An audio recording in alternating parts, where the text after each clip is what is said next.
नमस्कार, आप देख रहे हैं हापुड़ हलचल। इस वक्त की बड़ी खबर। लखनऊ में हुई आग की घटना के बाद अग्निशमन विभाग हरकत में आया और जांच अभियान चलाकर शोरूम्स व फैक्ट्रियों को नोटिस जारी किया। लेकिन कल देर रात हुई क्रॉकरी के शोरूम में आग की घटना के बाद अग्निशमन विभाग का अभियान तेज हो गया है। ऐसे लोगों को चिन्हित किया जा रहा है जिनके पास फायर एनओसी नहीं है। इसको लेकर हापुड़ हलचल की टीम और हमारे संवाददाता तुषार शर्मा ने मुख्य अग्निशमन अधिकारी मनोज शर्मा से खास बातचीत की है। देखिए हापुड़ हलचल की यह एक्सक्लूसिव रिपोर्ट्स। लखनऊ में हुई आग की घटना के बाद जो है अग्निशमन विभाग हरकत में आया और उसके बाद कल देर रात हापुड़ में भी एक क्रोकरी के शोरूम में आग लग गई। हालांकि अग्निशमन विभाग ने तत्परता दिखाते हुए टीम जो है तुरंत ही मौके पर पहुंची और कई घंटे की कड़ी मशक्कत की फायर कर्मियों ने, और उसके बाद आग पर काबू पा लिया गया। ऐसे में हापुड़ का अग्निशमन विभाग हरकत में आ गया है और इस समय हमारे साथ बात करने के लिए सीएफओ मनोज शर्मा जी मौजूद हैं। उनसे हम बातचीत करेंगे कि किस तरह से जो है अग्निशमन विभाग हरकत में आया और कितने लोगों को जो है नोटिस जारी किया गया है। सर, हाँ, देखिए, ये जो हमारे नोटिस जारी करने हैं और जो कार्रवाई करने के लिए आने की बात है, ये कंटिन्यूस प्रोसेस है और ये चलता रहता है निरंतर। और अग्निशमन विभाग से संबंधित जितनी भी व्यवस्थाएं और ढांचागत और किसी भी भवन के अंदर अग्निशमन व्यवस्थाएं कराने के लिए जो होता है मानक, उनके लेकर काफ़ी लोगों के अंदर भ्रम रहता है और उन्हें लगता है कि ये बहुत ही कठिन कार्य है और ये कराने में हमें मुश्किल आएगी और ये सब चीज़ें हैं, लेकिन ऐसा नहीं है। मैं सभी लोगों को आपके माध्यम से ये बताना चाहता हूँ कि इस समय जो 15 मीटर से छोटे नीचे के भवन हैं, उनके अंदर जो मानक हैं वो बहुत ही आसानी से उनको पूर्ण किया जा सकता है और अपने कंप्लाइंसेस वो कंप्लीट करा सकते हैं।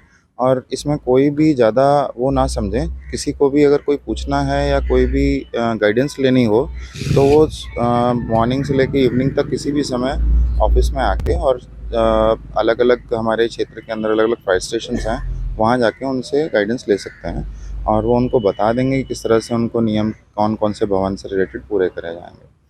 तो ये एक उस चीज़ को एक बहुत बड़ा वो ना बनाया जाए और ना ही वो सोचें कि ये बहुत कठिन कार्य है। और उनको लगेगा जब हो जाएंगी सारी व्यवस्थाएं पूर्ण तो तब उनको भी अच्छा लगेगा। और इसमें सबसे इम्पोर्टेंट चीज़ क्या है कि हमें जान और माल की सुरक्षा हो रही है, अपनी अपनी सुरक्षा हो रही है, अपने कर्मियों जो उनके यहाँ काम करते हैं उनकी सुरक्षा है, आस पड़ोस की सुरक्षा होती है। और औद्योगिक भवन और कमर्शियल भवन जितने भी हैं उनके अलावा हम ये भी देखना चाहिए कि अपने घरों में भी जो हम अपने निवास स्थान के अंदर जहाँ पे कि हम पब्लिक एज ए पब्लिक रहते हैं, कमर्शियल भवन में ही अग्निशमन व्यवस्था पूरी होना आवश्यक नहीं होता। वहाँ तो खैर चलो मैंडेटरी है, लेकिन आप अपने जब आवास के अंदर जहाँ पे आप अपना घर बनाते हैं तो उसमें भी ये ध्यान रखें कि कोई भी ऐसी चीज़ें अपनी वायरिंग, अपने गैस के सिलेंडर्स और आपके निकास के मार्ग, ये सब चीज़ें ऐसे रखनी चाहिए व्यवस्थित रूप से खुले में। और निकास के मार्गों को खुला रखना हमेशा ये इतना ज़रूरी है कि जिससे में कभी घटना घटती है तो उसके लिए आपके पास में, आपके परिवार के पास में पर्याप्त समय और पर्याप्त निकास के व्यवस्थाएं उपलब्ध हों जिससे कि वो सुरक्षित बाहर आ सकें। देखा ये जाता है कि अक्सर मैक्सिमम जो जनहानि होती है वो ऐसे भवनों में होने की चांसेस होते हैं जहाँ नीचे दुकान और ऊपर मकान होते हैं।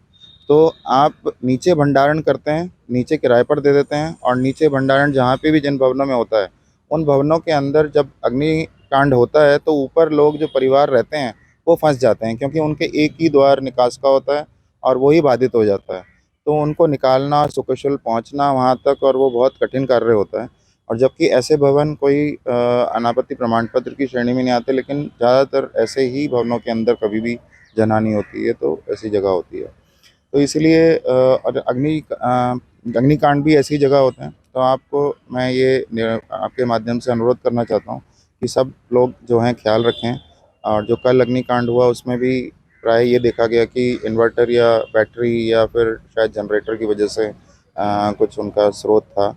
और समय रहते सूचना मिलते ही हमारी अलग अलग टीमों ने कार्य किया और त्वरित उसको बुझाया गया बड़ी कड़ी मशक्क़त के बाद में। और हमारे कुछ कर्मियों को भी उसमें छोटी मोटी चोटें आईं और बहुत ही अच्छा टीम वर्क रहा। प्रशासन और पुलिस से भी बहुत अच्छा हमें मिला, उच्च अधिकारी भी हमें संज्ञान लेते रहे और हमें बहुत ही मनोबल बढ़ाया गया काम करते वक्त और हमने वो कार्य पूर्ण किया सुरक्षित। सबको नीचे के फ्लोर्स में उस बिल्डिंग को भी बचाया और आसपास की बिल्डिंग्स को भी हमने बचा लिया। तो सर हापुड़ में ऐसे कितने फैक्ट्री या फिर शोरूम हैं जिन्हें नोटिस जारी किया गया है? अभी फ़िलहाल जो है 160 के लगभग नोटिस कल तक हो गए थे और आज क्योंकि निरीक्षण पहले हो गए, नोटिसेस जारी हो रहे हैं धीरे-धीरे उन्हीं बिल्डिंग्स को, तो मेरे ख्याल लगभग 700 कुछ बिल्डिंग्स के अंदर नोटिस हो जाएंगे पूरे ज़िले के अंदर। सर सुनने में आता है कुछ ऐसी फैक्ट्री या शोरूम्स हैं ज़िले के अंदर जिनके पास एनओसी तो है लेकिन उन्होंने नवीनीकरण नहीं कराया उसका, जी, जी। तो इनके विरुद्ध क्या कार्रवाई होगी? उनके जिनके यहाँ पे एनओसी है और जैसे किसी ने 2012 में एनओसी लिया, तो वो ये नहीं है एनओसी, वो एनओसी निरस्त हो चुकी है। उसमें 1 साल के लिए हुआ करती थी और उसकी कंडीशन यही होती है कि एनओसी भी हमारी या है, वो अगर ज़िंदगी भर उसे रख के बैठे हैं, तो वो ऐसा नहीं होता है। वो हमेशा रीचेक करा के उसको आपने बिल्डिंग में भी कुछ संशोधन कर लिए होते हैं इतने समय में और आपके जो अग्निशमन व्यवस्थाएँ हैं, वो भी शिथिल हो जाती हैं या वो भी कार्यशील हैं या नहीं, उन सब की भी चेकिंग होना ज़रूरी होता है। साथ ही साथ जो वहाँ पे कर्मचारी हैं, उनकी भी ट्रेनिंग होना, उनको चलाने की बहुत ज़रूरी होता है। तो जो कार्रवाई है, वो जो भी निरीक्षण जिनकी भी एनओसियाँ हो रखी हैं ऑनलाइन सिस्टम के बाद से, उनका तो ऑटो जनरेट ऑनलाइन पोर्टल पे ही होता है और उनको संज्ञानित कर दिया जाता है कि आपके यहाँ पर एनओसी जो है वो एक्सपायर होने वाली है और समय रहते उसको आप करा लें। अगर वो नहीं कराते हैं, तो फिर हम उनको नोटिस जारी करें। तो ये थे सीएफओ मनु शर्मा जी, उन्होंने साफ तौर पर कहा है कि एनओसी होना बहुत ज़रूरी है। हापुड़ से कैमरा पर्सन नैतिक के साथ तुषार शर्मा, हापुड़ हलचल।